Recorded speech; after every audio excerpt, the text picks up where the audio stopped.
All right, so again, to summarize, we've got different levels. You can be a free member, which gives you very limited access to the Stockscores Market Scan.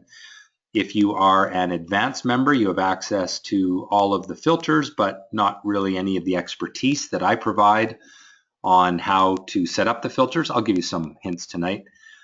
And then if you are a pro member to Stockscores, then you have access to all the filters, but also all of the settings that I would use to look for position trades, swing trades, and day trades.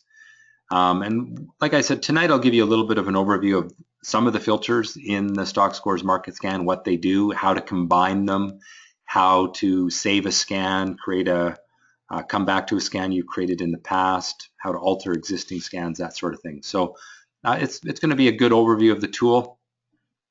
And then, of course, how you jump to viewing charts from the scanner, because I find that sometimes people don't do that the way I had intended.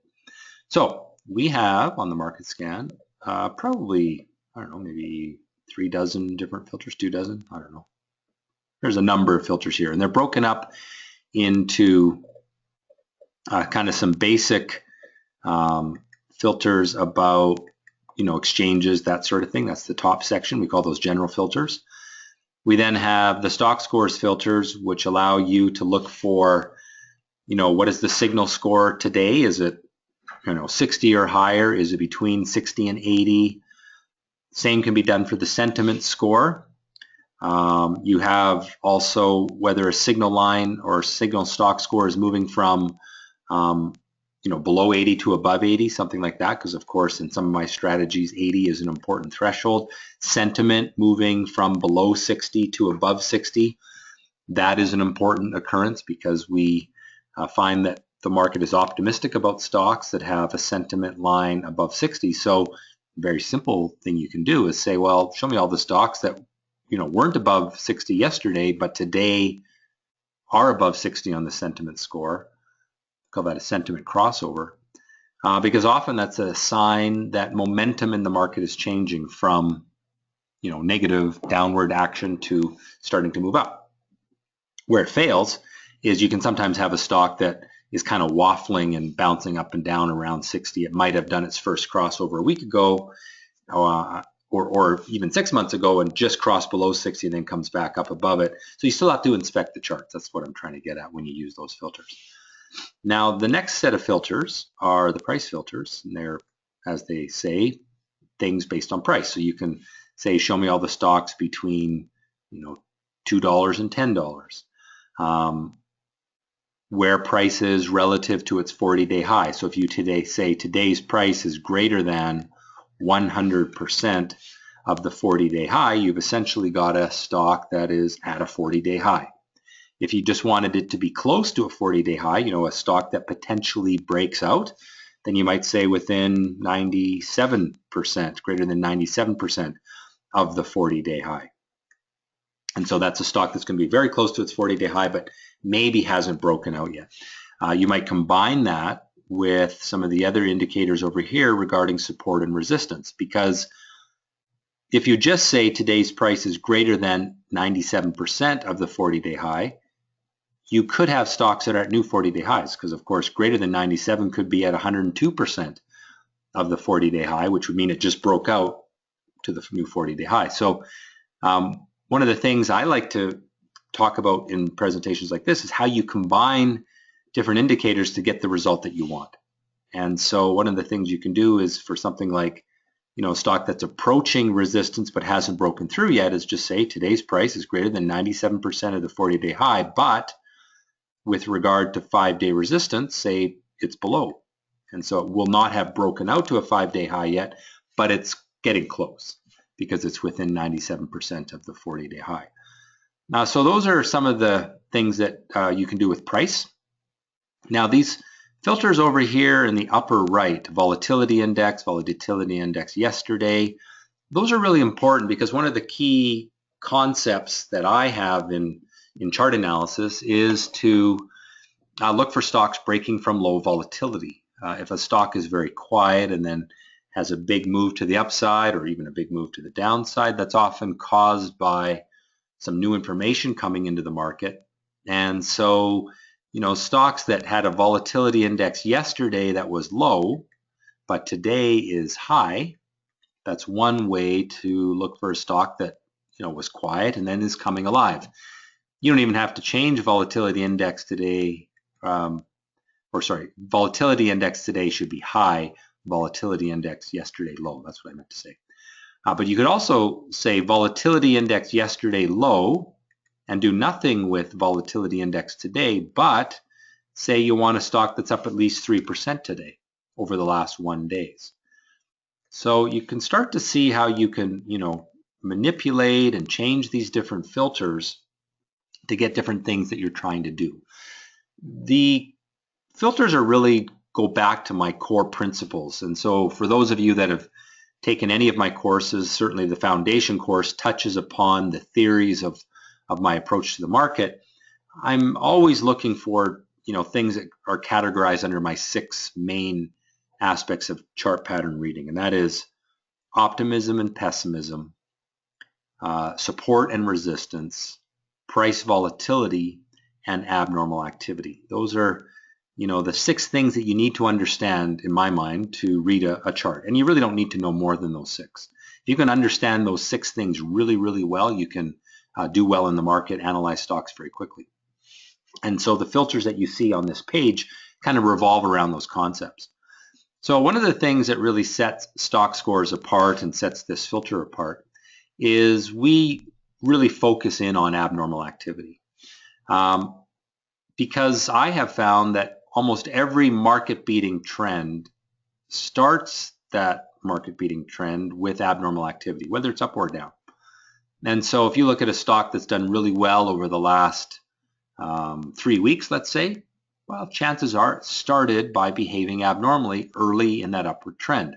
If you go look at the gold stocks, which have been outperforming for a few weeks, you will find that most of them started their move up with some abnormal price and volume action. So one of the things that I like to do on a daily basis is to look for stocks that had an abnormal day up. Now we can combine that price filter with something like a breakout through resistance, so breakout through 5-day resistance. And then we can move into our volume filters and say, well, not only do I want it making an abnormal day up, but also trading abnormal volume. And because liquidity is important, the message of the market is more reliable when a stock trades really actively. One of the things you can do here is look for stocks making a certain number of trades. So I might say it has to trade at least 1,000 times today. That's 1,000 trades, not 1,000 shares, but 1,000 trades. And doing a simple scan like that, I can now run my report, and there are 7 stocks that today traded at least 1,000 times, had an abnormal day to the upside with abnormal volume. And we can then view those charts in a slideshow and inspect the chart to see if they have a good pattern. So here is a daily chart of a Canadian listed company, and I can see very quickly, okay, it's broken a downward trend line today. It's had a little bit of a rising bottom. I would say this is a good chart, not a great chart. I wouldn't call it a stock I'd rush out and buy, just simply because the pattern is a little bit goofy with some resistance at 440. I'd rate this one a 6 out of 10. You can see the sentiment stock score down in the bottom here, still below 60. That's a knock against it. It's been below 60 for a long time. We'll come back to that concept in a bit, but I can also move on to the next one. And there I see a stock. Again, you can see the very strong volume that it traded today, very strong price action, but it's still in a pretty steep downward trend. And one of the reasons is we didn't use a filter for sentiment stock score. If we had added in a filter that said, I only want to look at stocks that have a sentiment stock score of at least 60, then we wouldn't be looking at all these stocks in downward trends. Now, there are times when I'm okay to look at stocks in downward trends, because one good pattern is stocks that are just breaking a downward trend, provided they do so from a rising bottom. I'm not seeing a lot of that, and that's why these sentiment stock scores are below 60. Now, if you just look at this stock for an example, look at the sentiment stock score, which is the green line on the chart at the bottom here. Notice that it was above 60 for just about all of the year. This is a 1-year chart here. That's 8 months actually. And notice when this stock was moving up, that sentiment stock score was above 60. There was a brief period at the end of September until probably the middle of November, end of November, when the sentiment score had dropped below 60, but notice also that during that time period, the stock really didn't go anywhere. And then when it started to move up again, middle of November, well, our sentiment stock score went above 60. So you can get a sense of the power of that one simple filter in the Stockscores Market Scan, the sentiment stock score. It's a real useful indicator for finding position trades. Now we can use the Stockscores Market Scan for more than just position trading. When I first designed it, that's what the intent was to be able to find stocks you're going to hold for weeks or months, or maybe even years, although not usually years, but typically weeks or months. But as time passed and I started using the tool, I realized that it was also useful for swing trading. One of the key things with swing trading is not so much what the stock scores are, but just what is the price action today? Are stocks moving up? Are they trading more volume? That sort of thing. And so sometimes when I'm looking for swing trades, I'll do a scan every morning that simply looks for stocks that are making a gain of at least, say, 3% over yesterday. But when I'm swing trading, liquidity is more important. I want stocks that are very actively traded. And so I might add in a filter for number of trades at least 2,500 times a day. And I might want stocks that are breaking through some short-term resistance, so I could say break out a 5-day resistance. Well, I can run that report. We'll probably get quite a few because there was a lot of stocks up today.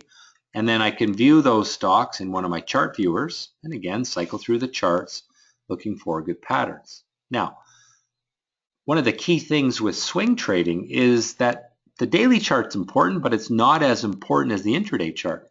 Well, notice right now that the charts that I'm looking at here are daily charts.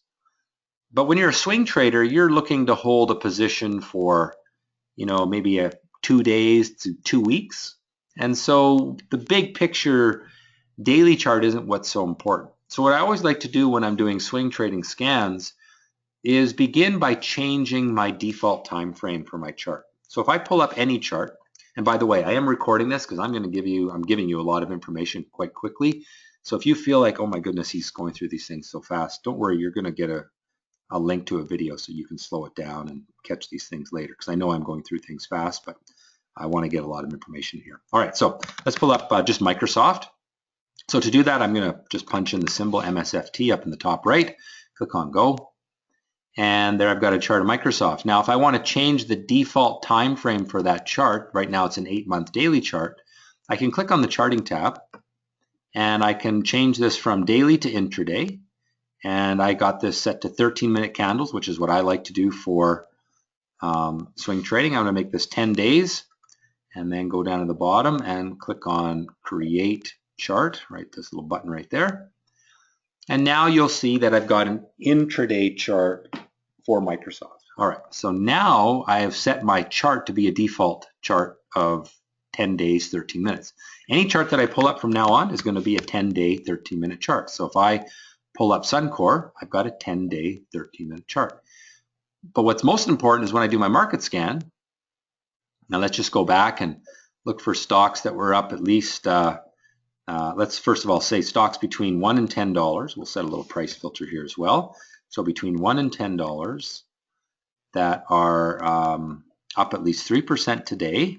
So gain loss greater than 3% over the last 1 days through 5-day resistance. So we're going to set this to breakout and trading at least 2,500 times a day. So pretty actively traded. Run the report. Okay, so there's 46 stocks. Now, when I say select all, I clicked on the select all in the upper left, and I say view in gallery, click on go.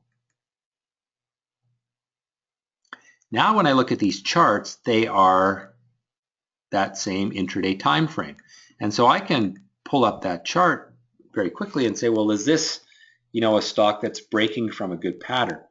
Now, those of you that have taken one of my courses, even the foundation course, you'll know the basics of what we're looking for in patterns, and you'll know that this stock met the criteria on the 23rd of February when it broke out and it started to move higher, but today it didn't. And so you're going to get lots of noise when you do this kind of thing, but I like to do this about an hour after the open each and every day, looking for stocks that meet one of my swing trading strategies. So, my simple swing is a good one. Now, here's an example that is pretty decent today. Imagine you had done this process this morning at 10:30 Eastern time. This is one that would have come up at around $1.40 or so. It had broken a downward trend line. It had built a rising bottom, so this low starting today was higher than the low of yesterday, so that's a rising bottom. So it broke a downward trend line from a rising bottom. It's one of the key things that I'm looking for these days.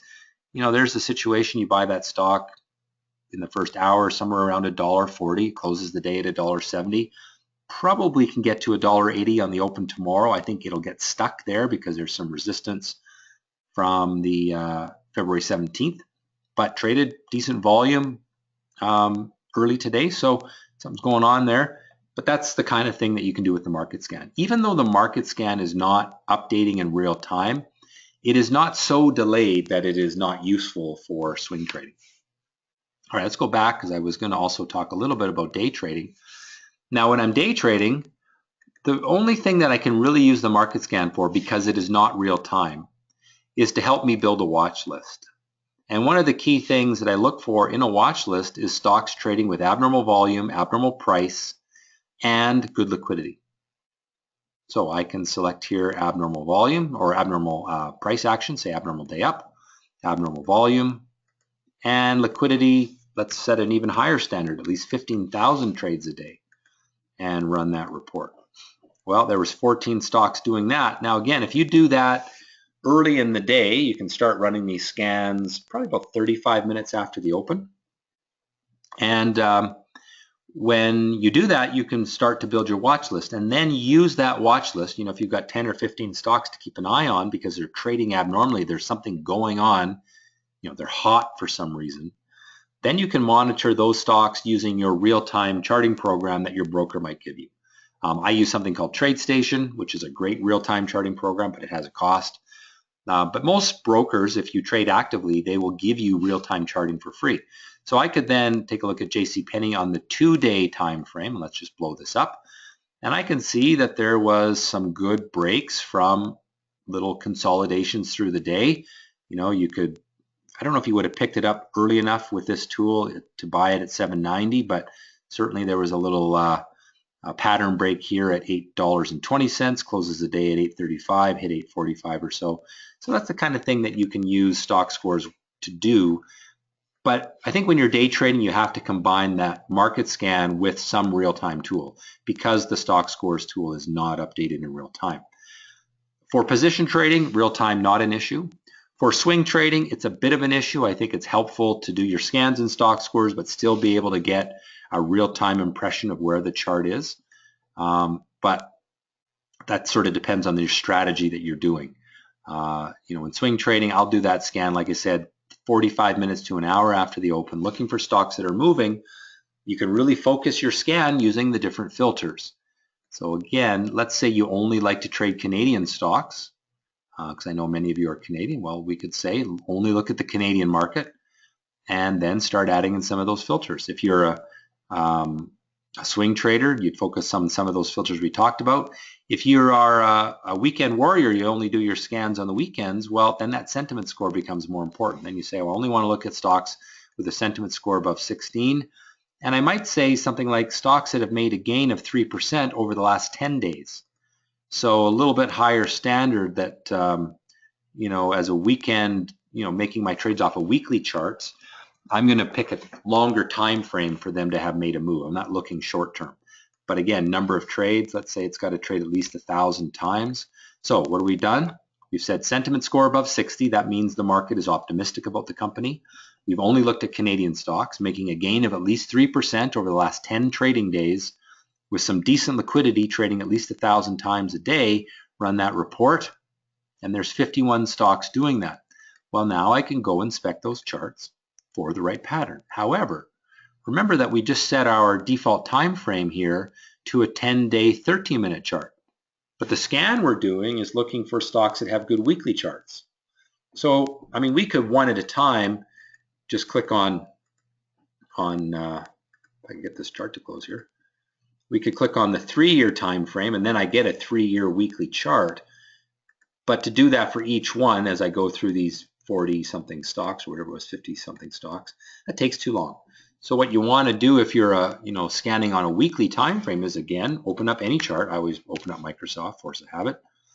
Once I've got Microsoft open, change my default time frame to a weekly, going back 3 years. So now we're approaching the market as a position trader.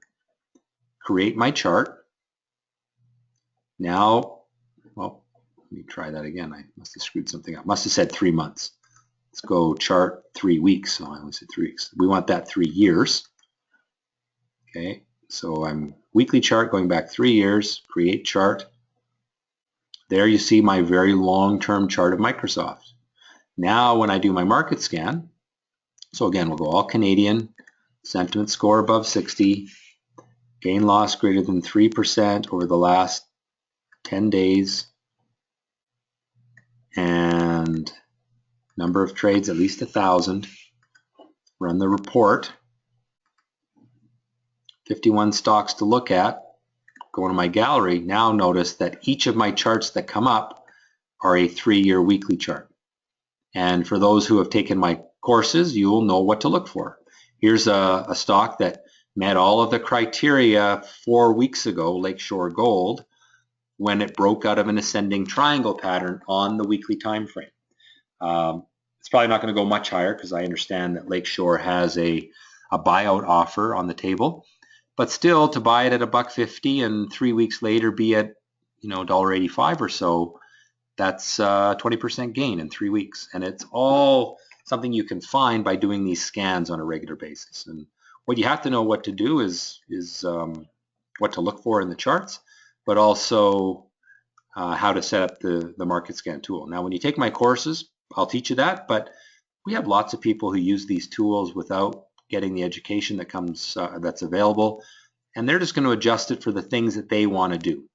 So that brings me to the next point that I want to show you, which is how you find what each of these filters means.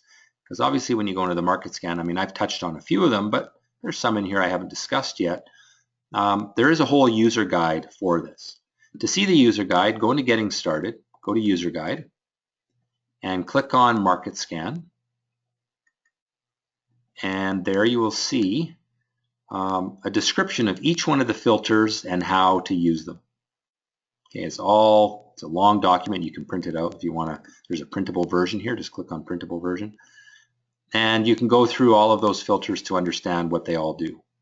And that's a good way to know what each and every filter is and how you can combine them to start to look for the things that you want to do. I mean, you may have your own strategies for trading the market, and you don't want to do my thing. Great. Just see how you can use this tool to help you find what you're looking for. Okay, the last thing I want to show is how to save a scan, which is described here in the user guide, but let me just show you. So when we go into the market scan tool, let's say we did that scan. We did all Canadian, sentiment score greater than 60. Whoops. And gain loss greater than 3% over the last 10 days. And number of trades greater than 1,000. So down at the bottom, there is a area here where you can give it a scan name. So let's call this weekly example. So weekly strategy example. Check to save scan. I just check that box off, run the report.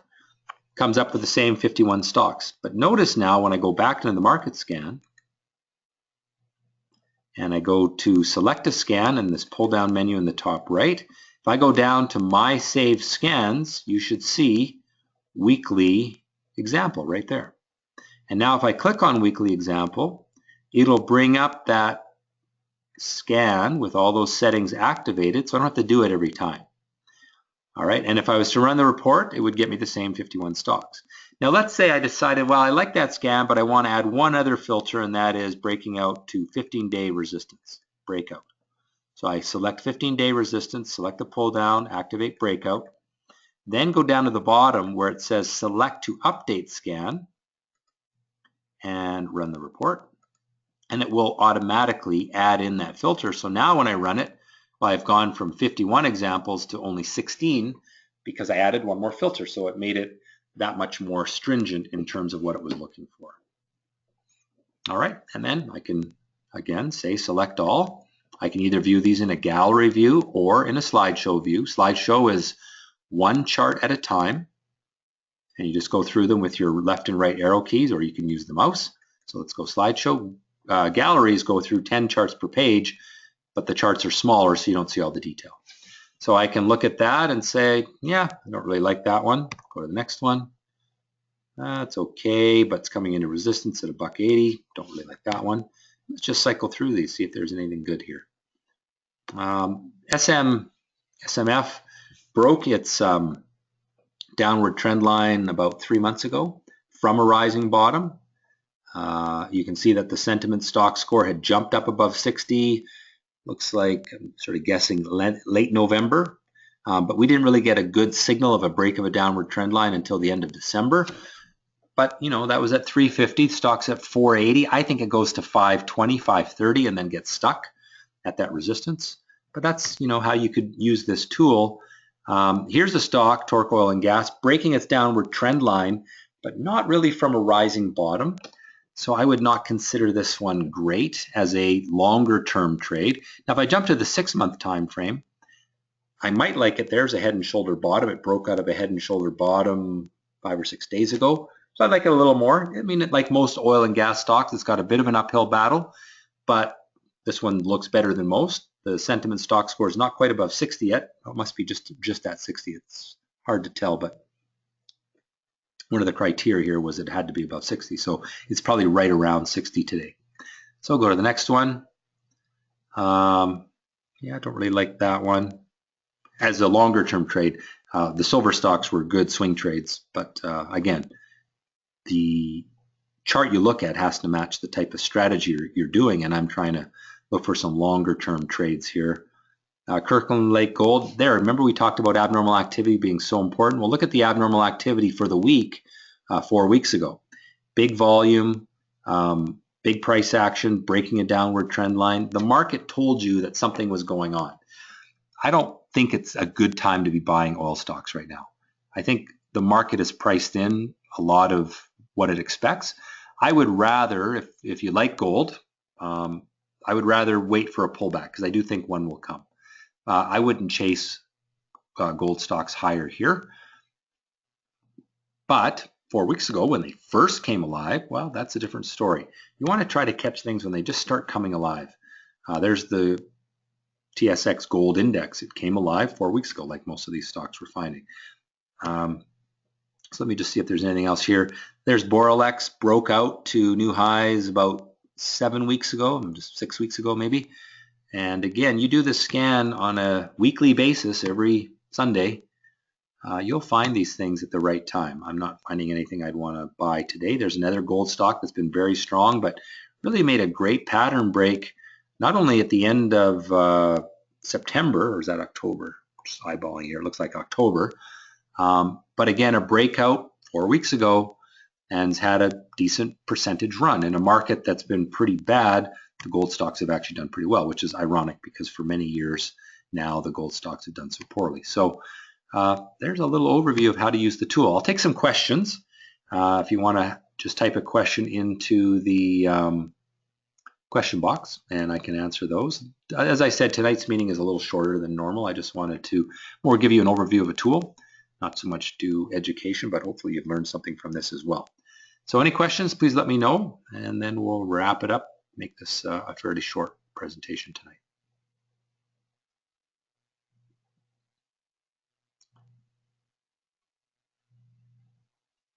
So I'm just waiting to see if any of you type quickly. I'll look at a couple stocks, but I wasn't really wanting to do a bunch of stock analysis today, but I'll take this first one, T.CSU.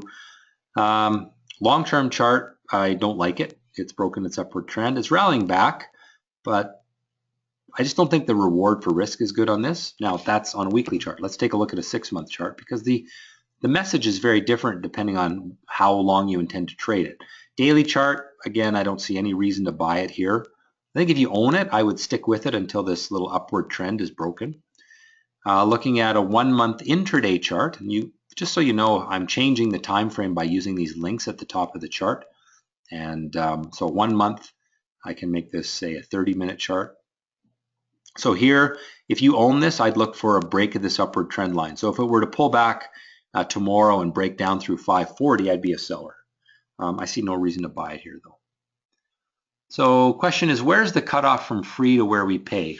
Well, if you pay, then you have access to all of the filters. If you're free, you only have access to, I can't remember, but I think it's just the Stockscores filters. Just if you aren't paying and you go in, you'll see the, well, I'll log out here and I'll show you. So if I log out and go to the market scan, oh, it wants me to log in no matter what. So you'll have to, if you're not a member, if you're not a paying member, just go on the market scan. You'll see that you don't have access to all the filters at the bottom of the screen, and you definitely don't have access to all the preset scans. When you're an advanced member, you have access to some scans. When you're a pro member, you have access to others. So that's the difference there. I'll pull up 2 more stocks. One is T.STB. So again, weekly chart, I wouldn't do anything on it. 6-month daily chart, so now I'm thinking a little bit more as a shorter term position trader. If you own it, definitely stick with it. I would not buy it here. It started to come alive with abnormal activity, I would say 8 days ago, right here. If we make this a little shorter term, you'll see the jump up in volume that day, abnormal price action, breaking a downward trend line from a rising bottom. A lot of the things that we have talked about tonight. Also notice that this signal stock score, which is our blue line, spiked up on that day. That's one of the things that the signal stock score is for, is looking for that abnormal price action, breaking a downward trend line, breaking from optimism, that sort of thing. So long and the short of it is I would not buy this today. I would not short it either. I would not sell it if you own it. I would stick with the trade until, because it's moving up very steeply, I would watch the intraday chart. So go to the 1 month 60-minute chart, for example, and just watch for this trend to be broken. Looking for a couple more questions here. For swing trading, what would you set your default chart to? For swing trading, I would set it to, you have 2 choices, either a 15-day 30-minute chart or a 10-day 13-minute chart. Those are the 2 that I use for swing trading. You mentioned T.HGU wasn't a good choice in a 3-year chart. Can I explain? Is it because it's gold and it's weak? No, not necessarily. Mostly just, well, let's take a look at T.HGU. So HGU is the leveraged ETF for gold stocks. I don't know if it's gold stocks or gold. I think it's gold stocks. But on a longer term time frame, starting to lose my voice already. On a longer term time frame, this is still breaking into a lot of pessimism. But maybe you only have an interest in gold over the next 5 days. So if you're looking at it for the next 5 days, you're looking at a very different chart. Over the next 5 days, I would look at that 1 month 30-minute chart. And there, I would say, well, I don't see any reason to buy it because it's just risky. It's been going up for quite some time. You know, it started its move where it started to build optimism back at the end of January. You had another break and right at the end of January. But to chase it here, it just feels like a bit of a sucker bet because you don't have a break from a good pattern right now. It's well into its upward trend. In fact, I think that there's a decent chance that if you were to draw this trend line starting at the lows of January 24th or so, and just draw a line across these bottoms here, I can actually do that. I think I can actually do that. There we go. Just hold on a sec. I'm using a tool that I have called Snagit. This isn't something that comes with Stockscores. This is a little tool you can download and install on your computer so you can grab images of anything and draw on them. So I'm just going to draw the trend line for gold. So something like that, probably make it a little bit more that way. Hopefully you get the idea. Basically, I've just tried to draw a line that touches as many of these inflection point lows. So if we get a break of this upward trend line if it happened tomorrow, I'm not saying it's going to happen tomorrow, but it could. If you get that breakdown through that upward trend line, I'd actually be a seller of gold for the short term. And that's what I would like to see for gold. I would like to see it pull back for a week or two and then start to build rising bottoms, recharge the buyer interest, shake out some of the weak hands, because gold has gone up pretty quickly. I mean, you look at this ETF, which is leveraged, so it moves a lot faster than gold. I mean, this thing's gone from $15 to over $30 in a month. That's a big move, and what happens in the market, whether it's right or wrong, people just eventually want to take profits, and you get a rush for the door all at once.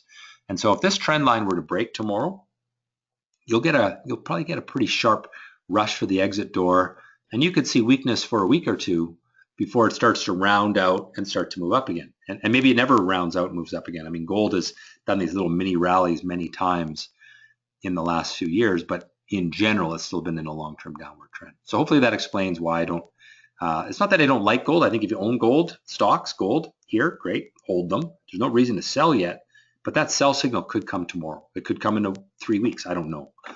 You got to watch that upward trend line. Okay, I'll take one more sort of question on market stuff. If you have any questions about the tool, feel free to ask those, because that's what tonight's presentation was for. But someone's asking me about oil, and I think that's a very timely one. Because oil is percolating a little bit. Had a pretty good day today. So with oil, I like to look at an ETF. The symbol is USO. Now, big picture, this is the weekly chart. That's pretty ugly. Okay, so within the context of that long-term trend, it's still ugly. However, when we switch to a little short-term chart, let's go again with a 1 month, 30-minute chart. On this time frame, we do have the potential for a break of a downward trend from a rising bottom. So here you can see the pretty good performance we had yesterday, which gapped down in the open, rallied up. Then it opened again week today, but the buyers came in and supported it. So 2 days in a row, we've had the buyers come in after a week open. And that tells me that some interest is coming back to oil, where it's been pretty pessimistic for a long time. It's still below resistance. It's got resistance there at $9, but downward trend line could be broken tomorrow. I keep saying tomorrow because tomorrow is going to be an important day. If oil breaks up through $9 tomorrow, and by the way, it's $9 on this ETF, that would be, I'm going to ballpark it about $34, $35 on actual oil, but you have to check the chart of actual oil. I just don't have futures here, or spot prices, so I can't give you the actual price. So on the ETF of USO, look for a breakup through 9. If that happens, I think we could see a little bit of a run on oil. It's actually what I wrote about in my daily newsletter tonight. I also think that would bring a drop in gold and a further rally in the general stock market. So the SPY, S&P 500, that sort of thing. So, big picture, long term, I am by no means a bull on oil, but right now on the short term, I am neutral, and I could turn bullish tomorrow if we had a good up move tomorrow. But it hasn't done that yet, so don't go out and buy oil stocks tomorrow morning. Only consider them if we get that upward price action that would break this ETF up through $9. All right, so one last stock. Somebody asked this early, so I'll go to it. It's COT. And there is COT long-term. Good hold long-term. Wouldn't buy it. It's a bit of a chase buying it here. Short-term, wouldn't buy it, but it's a good hold. And I would sell it if this upward trend line was broken.